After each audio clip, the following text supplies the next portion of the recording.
Welcome to another video from Gradelink websites. In this video we're going to go through how you can set up a table with columns and rows in order to put information that may include something like this. So in this case we'll set up a table with 3 columns, one for application, the purpose, and a website, just to display information. And we're going to make it in such a way that it's responsive. If you just use a basic HTML table within a text module on the website Divi Builder, then it's typically not always responsive, especially on smaller phone screens. Then the table tends to get compressed. So the first step to doing this is, of course, logging into your website. Once you've logged in, then you can head back out to the page you wish to place your table on and enable the Visual Builder. So in this case we're going to go to this hidden page, which is triquest.org/links, and we can enable Visual Builder. And currently we have this button right here, so we're going to go ahead and hide that button for now, since it links out to this particular PDF, and we're replacing the functionality of this PDF with the table that we're building. So if you don't want to get rid of it, you can do one of two things. You can either go button settings, advanced, and then visibility, check all the boxes so it's disabled on every device, or you can just click the save module to library and call TriQuest links button, save to library. And that way, if you ever want to add it back on the page, you can always click on the gray button, click add from library, and then insert your button. Click use this module. So that's a little side tutorial within a tutorial. Alright, so we're going to remove that, and the next step is going to be here to just tighten up the spacing a little bit here. Alright, so we're going to insert a row, and depending on how many columns we want, in this case we want 3 columns, and we're going to go ahead and build out our table from here. So first element, if you want borders like you do have on this one, then you can go ahead and click on row settings, and then let's say we want a border all the way around the table. So we go to design, click on border, and then we can set that border width to however much we want it. You can also set, if you want rounded corners, you could do that by setting a pixel width for the corners. So I'm just going to style this a little bit here. If you want lines on the inside between the different rows, so the next step for that is go into the row settings, and then you'll go into the settings for the individual columns. So once you're in there, then click on design, border, and then you can start setting up these various borders. So if you want a border all the way around, it is going to add in addition to the outside border, which you may not necessarily want, but perhaps you just want to put a side border to the right, so then you get that. And the way you reduce the space here is you would just go spacing, and you could go 0, 0. Actually, that spacing is going to be under the main row. So row settings, design, sizing, and then not sizing but spacing, and it's going to be the padding here. So that's how we reduce that. So reducing it on the overall, but then you can increase the spacing so you have some actual padding within the cells. So you could do like 20 pixels, and that'll expand it. And you can see how now that line is connected. One other thing you may want to do is on the row settings, design, and sizing, we want to reduce the custom gutter width so that it evens out the size of the cells. Now we may also want to make this 100%. And then depending on how wide you want your table to be, you can make it like 90%, 80%, or you can put a fixed pixel width here. But again, our goal is to make this a responsive table so that it also stacks properly on mobile. And we could preview mobile mode by going here. So realize that as you're building this table out, it's going to stack from left to right, is going to stack on top. The most left cell is going to be on top, and then the most right cell is going to be on the bottom. Keep in mind that for the width, you also want to adjust it for the various sizes, so it may be a good idea to toggle on your maximum widths so that you can adjust this individually for mobile, tablet, and desktop. For desktop, you might want to keep it at like 80%. It'll automatically carry over the styling from the desktop and down. But if you want to do a little bit less, like 70% on the desktop, but you still want 80% on tablet, by percent it means that 80% of the page width. And let's say on mobile you wanted to do, I don't know, 90%, then you could do that. So you have granular control over each one of those. So now that we've kind of got our responsive concerns down, let's also work a little bit more on the border styling before we start filling in this table. Now one thing to note is anytime you do something for the entire, like a border all the way around, you also have to consider that sometimes that's going to affect how it displays. So really the best thing to do here is try to use as much of the row settings for the individual columns rather than doing one for the entire. So what I mean by that is what we can do is go to the design for this first column and we'll set up a border on, so we have one on the top. We'll put one on the top here. And then we have one on the right hand side and we'll put one on the left hand side here and the bottom.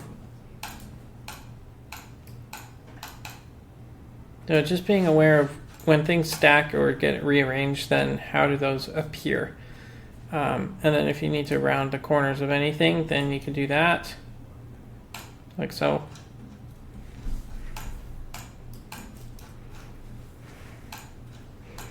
Can even do like 5 pixels here. All right. And just beware, you can easily play with all these settings for a very long time. And at the end, you might have a perfectly formatted table, but you'll have spent 3 hours on it. So good thing to do is make sure you don't get too caught up in the individual items here. I'm going to put some styling on the second column, and you can see what I mean here. If I start putting like a top border, then it's going to add on to that bottom border that I put on the other one. So you may want to consider taking the bottom border off and just utilizing the top border, especially since we're going to put other rows. So here's how we do that. Let's go back into the first column settings, click on the border, and then the bottom border, we'll go ahead and reduce this to 0 pixels. All right. We might actually want to get rid of this rounded corners because that might mess up our formatting. And then we'll go back into the second column settings, go to design, border, and then we'll put our top one, top border, our left one or right one, and then leave the bottom border blank. And there we go. So now you can see we have the borders set up nicely for first and second. And we'll go ahead and do the same thing for that column. One thing you can do actually this may work, is you can actually right click directly on the settings icon for a column, and this little menu comes up. Then click copy item styles, and then paste item styles, and then voila, you automatically get the styles applied from the source to the destination column. All right, so now that we have that set up, let's see how it looks on tablet and desktop. And voila, we have some progress here. So what we can start to do is also build out the rest of the table, and you'll note that we can duplicate the row, and this is how we can start to get more columns. However, it does seem that there is a space here. Oh, the reason is because on the inside, even with this, you may need to get a little bit fancy. So we were looking at mobile, and that was looking just fine because you do need right and left columns. But if you're looking at the desktop, it is now making the middle bars thicker because you have this. And then the reason why this is a little bit shorter is because on the second and third column of our design, I'm going to go ahead and delete our duplicate just so we can fix this up first. Then we have right and left being combined from the first and second column, and the second and third column being combined, so it's appearing a bit thicker. So to account for that, we can go ahead and just apply the border width only for mobile. So here's what we could do. So the right border width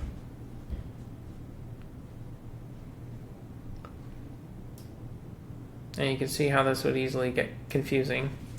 For desktop, we're just going to do 1. Or maybe the easiest is for desktop, we just do, let's set that back to what we had it. So we'll go back to the middle column. And first we'll take care of the spacing here. So top and bottom is 0. 20. Okay, there we go. So now that's evened up. And then for the border, we will only have the right and left column appear on mobile and tablet, but because it's stacking, but not on desktop. So we'll switch over to tablet and set it to 2 pixels. And by default, the phone is going to follow suit because it carries over from the tablet version. Next thing, we're going to go ahead and do that to the third column, design, and we're going to take care of the spacing here. Let's make it 20. There we go. And I think we just need to remove the inside column from, oh, we forgot to take care of the middle column for the right side. There we go. Okay, so turn on this. So put it on 0 for desktop. For tablet, it's going to be 2. That way you have the complete column here.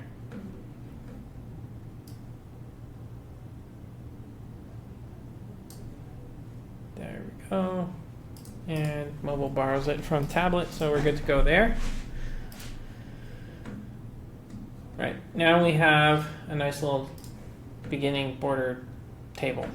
And it looks good on mobile, tablet, and desktop. So now we can actually duplicate it. But keep in mind that we also have to account for the bottom. So one of these we're going to have to change up so it actually gets a bottom border. Whichever ends up being the last one. Okay, so next thing is to put in some headers here. So application, so we could put in a text module within this row. This part is the easy/fun part. Of course, the other part's fun too, but it can get a little confusing sometimes. We'll set up the design, but once you have the basic design down, then usually it's a lot easier.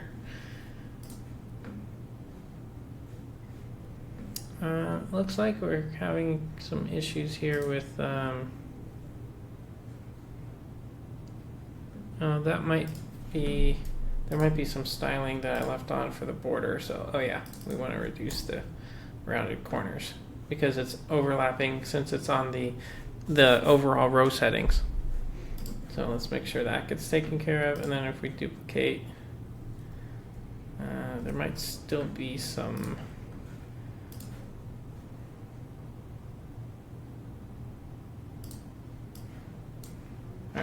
yeah, when you put text in the modules here, like so, then it kind of evens out. All right, so now that's looking good. But if you see spaces before you actually put text in the modules, then that's sometimes just a default styling because there's no module inside the row, so then it'll kind of in the builder it'll increase the spacing a little bit until you actually put a module in. So let's go ahead and center this. We use the regular text.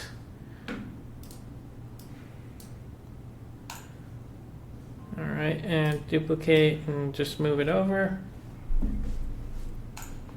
And let's actually get the text going here. So this one is purpose.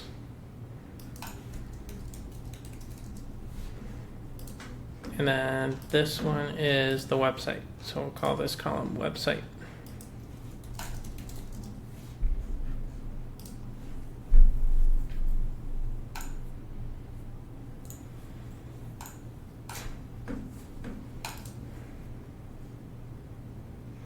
Now this is what it looks like on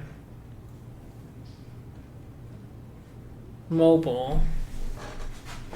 However, we may want to rearrange this a little bit.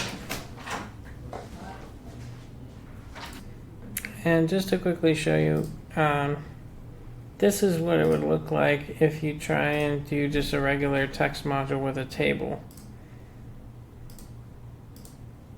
And the way you fill in the text module here, I use this table creator and just put that in. So you can put text in here. But the thing is, as I mentioned at the beginning of the video, if you do it this way and you have a whole bunch of text or links or something like that, it can actually turn into a bit of a mess. With responsiveness, you can see here, like it's going straight off the page. And that's going to be a headache. So that's why we're kind of doing it this way with the row modules. A little more complex, but it seems to work better overall. And for the sake of mobile, we might actually want to change the table a little bit and go like something like this, and kind of change which information is on the sidebar and which is on the other side here. Okay, that way we can have it listed accordingly. So I'm going to go ahead and fill in the table a little bit and pause the video here, and we'll come back as soon as we have it a bit more filled in. And as you can tell, I did have to go back to the other format because I realized that that's not expandable. Otherwise, we're going to have too many rows. For mobile, we're just going to have to kind of figure out if that's going to work. Oh, and we came across another nuance here, where if you have a lot of text in a cell, depending on which cell it is, it'll only expand up to a certain degree. And so in order to compensate for that, we're we need to actually add desktop borders back in for all the cells, but make them 1 pixel for the inside lines so that it'll kind of double up when you have it.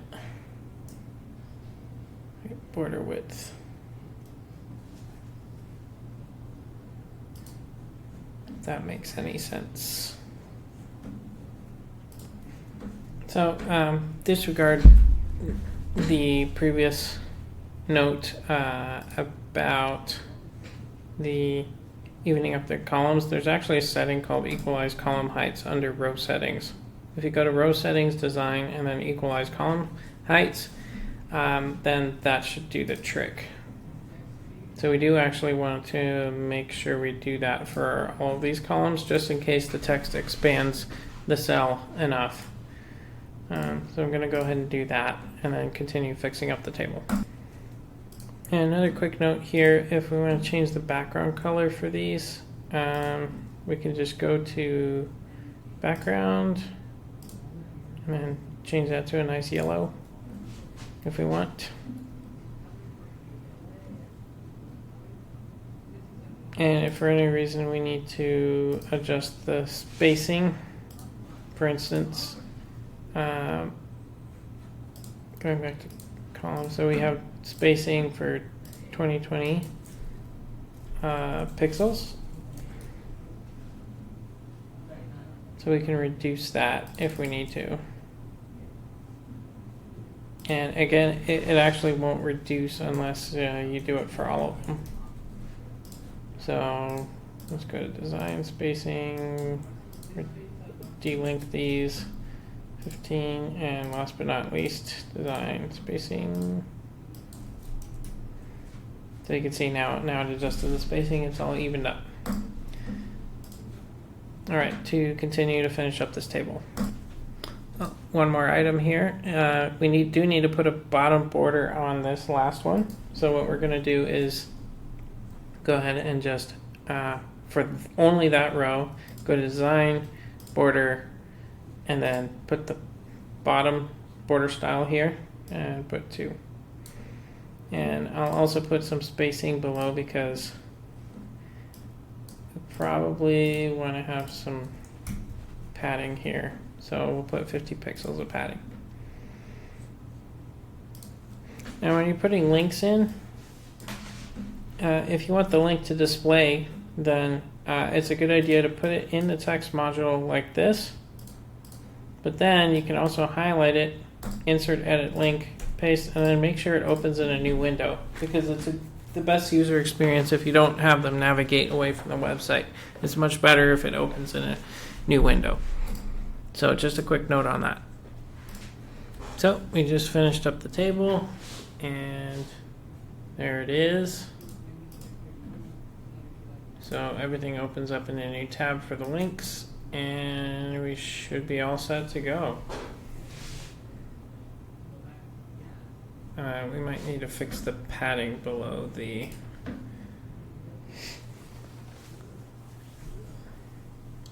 actual table, because sometimes when you put a margin in, it doesn't always work as expected. So let's load up that visual builder again and design. Let's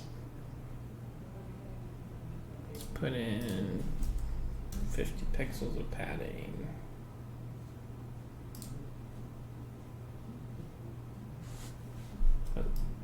Oh, that was for the, we should put it on the bottom row.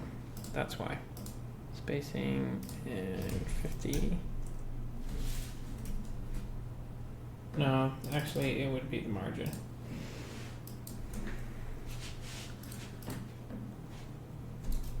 Oh, I'm not quite sure what happened there.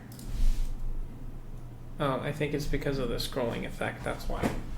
So, not much we could do about that, but there we have it. There we have our table, and then on mobile, it looks like this. So it kind of outlines here the table columns, and then the good news is that it's grouped together. So you have the name, the description, and then the link. Name, description, link, name, description, link.